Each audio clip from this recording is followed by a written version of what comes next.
আসসালামু আলাইকুম beautiful people. আজকে আমরা দেখাবো ছেঁড়া টাকা দিয়ে কিভাবে আপনারা নতুন টাকা এবং বেশি টাকা পাবেন। এই যে মুহূর্তে আমরা গিয়েছিলাম হচ্ছে গুলিস্তানের কিছু টাকা, এই গুলিস্তানের একদম পাতাল মার্কেটের সামনেই অপোজিট সাইডে আমি এসে গেছিলাম সামনে। এবং আমার কাছে 100 টাকা নোট ছিল, 100 টাকা নোট মামার কাছে দিলাম। মামা দেখেন তো এই টাকা কত টাকা চলবে। তারপর হচ্ছে মামা বললো যে মামা দেন দেখি। মামা যে দেখেন খুঁড়ি না দেখছিল, আমার টাকাটা হচ্ছে দুই দিকে ফাটা ছিল, ফাটা বলতে একদম ছেঁড়া ছিল। টাকার মাঝখান থেকে একটা ট্যাপ দেওয়া ছিল, সেটা হচ্ছে ওনার দেখতেছে 100 টাকা নোট, বারবার দেখেন কিভাবে চেক করতেছে। এই মামার দেখে বল মামা এটার কি 1000 টাকা নোট নাকি এতভাবে দেখতে লাগে, দেন তো।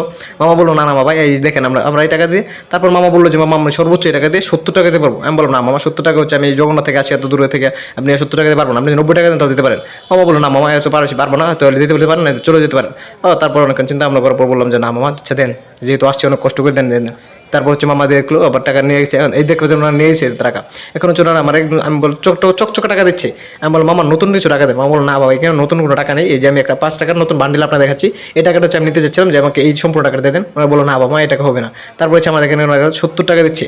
ইভেন কি আপনার যে কোনো টাকা যে কোনো ছিঁড়ে যত ছিঁড়া ফাটাই থাকুক ওনারা যে জায়গা থেকে আপনারা চেঞ্জ করতে পারবেন। যদি আপনারা লোকেশন জানতে চান তাহলে আমাকে কমেন্টস বক্সে জানাবেন, আমি অবশ্যই আপনাদের লোকেশন কমেন্টস দিয়ে দেবো। ধন্যবাদ।